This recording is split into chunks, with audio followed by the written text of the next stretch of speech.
Hey, what's up guys? Zaire Williams here again. Wanted to just touch base, chat about something that my team and I have been talking about so far this week. We were having a conversation about what does branding mean to us. Obviously, I as a founder have a passion for it, but we were working together as we were developing our site, really figuring out how we want to articulate it to our clients, to prospective clients. The end of that conversation really came to the difference between a business and a brand. We have some clients that come to us with a great business idea, not necessarily with the brand to back it or an idea of what that brand might be. But then we have people who come to us with a really strong brand, but don't really have the business to kind of back that up or really understand what that means. So typically when you talk to digital marketers and they refer to brand, what they're usually talking about is your logos, right? Your fonts, your colors. That's always really been the focus.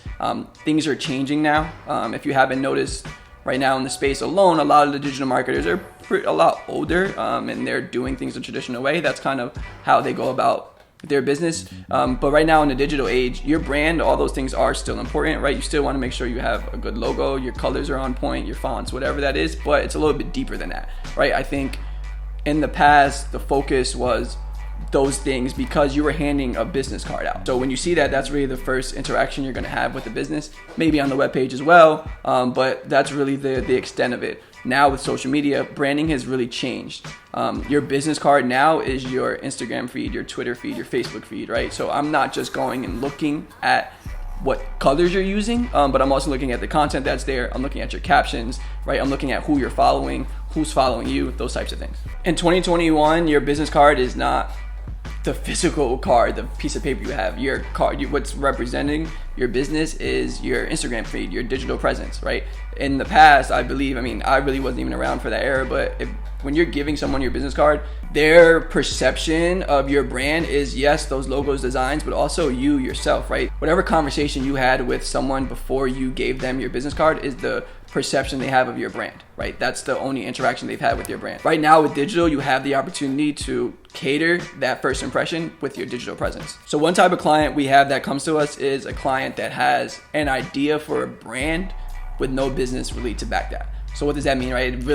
I know the idea of the two, a lot of people think of a brand just having to attach to a business, but what we notice with someone who comes to us with a brand and not really the business behind it is these are the people who are your thinkers, your artsy people, right? They might see an opportunity in the space, or your philanthropists, really. They want to help a certain community, right? So let's give an example. Someone who is saying, look, I believe students deserve to have free access to Wi-Fi, whatever that is, right?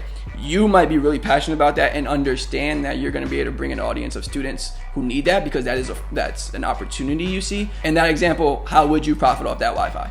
Right? You might have that idea, but it's not a business until you are actually selling something or you are making money. That's what a business is. So what ends up happening with these people, they have this brand, they have this mission that they believe in, and they try to make that work, right? They try to promote that. But in order to make that vision a reality, there needs to be something that's funding that. So it could take time to evolve. Your initial mission, most of the time, and if you have a golden nugget that you can kind of go around this, then let us know about it. But in reality, you need to have some funding for whatever those ideas are so that you can reach the masses to make that mission really happen. Now, I don't want to say that these people aren't valuable, that their passion and their ideas can't be turned into something, because they can. What they need to do is find a partner, and you see this with founders, right? That's why a lot of times you might have two founders, because one really has a strong vision, but another can really execute. That's what makes the pairing. For us at Exclusive, what really happens is we try to find those people. Well, not necessarily that we try to find those people. Sometimes we have people that come to us with that brand, and our job is to help turn that brand into a business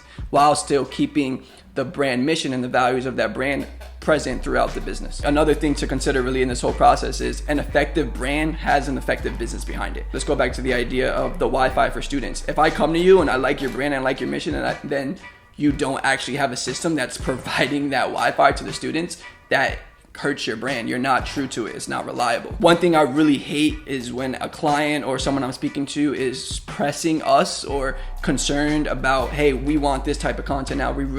Why aren't the captions reading like this? When at the end of the day, their business isn't where it needs to be on their end. First impressions are important, but when you're thinking of that brand, if we do have a strong caption and we do have a strong image on that social caption, what are they clicking through to?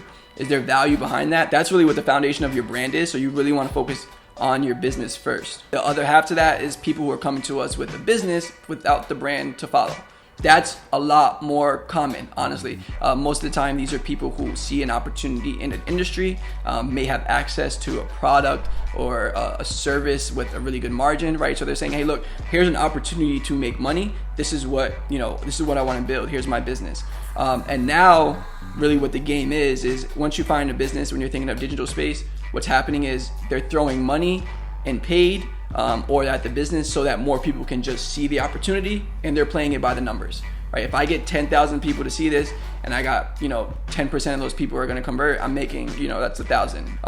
So that's kind of what the space is, right? And people are relying on digital, and that's working right now. I'm not gonna lie, that is an avenue to success. But as you're starting to see now, spend is just increasing. It's more competition on the platform. So I'm actually working on a brief right now for a client, and I'm looking at furniture and couches, right? Now when I go on my Instagram feed, I'm getting hit with different ads, 10, 20 different ads from different brands saying the same thing, trying to sell me a different type of couch. But now that I'm seeing the numbers, what's gonna make me choose one over the other? And that's where brand really comes in. What's the personality behind that, and what are you standing for that's gonna make this consumer wanna choose you over the 20 other that hit me with a similar retargeting ad? What you wanna think about when you're thinking of brand is, why would a consumer choose you over a competitor, right?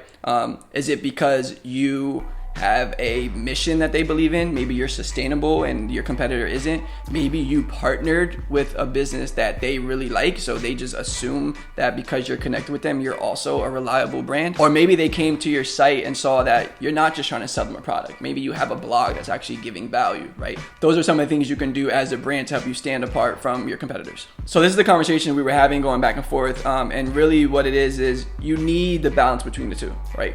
It's okay to come with a business and not a brand, and it's okay to come with a brand without a business. For me personally, which one do I like more? I'd rather someone come to me with a business to develop a brand around. One, because I think a lot of people miss the idea that every individual is different. The brand should be a reflection of that individual. Over the course of your life, you have different experiences that make you think different, speak different, right? You might have a different voice, a different personality, and we can use that to reflect in your business to develop that brand, to help you narrow down on who you're targeting and who your customer is. It's also helpful when you see a return, right? We're doing all this for a return. Whatever you're paying us as brand strategists, whatever you're paying any of your digital strategists, it should be to get a return. If you already kind of have a business, we can help you amplify that and build a brand that's going to give you a good return on your investment. So yeah, I hope you guys find this helpful. A lot of this is probably just gonna be a rant on me and just insight on what I've been having and my team's been having a conversation.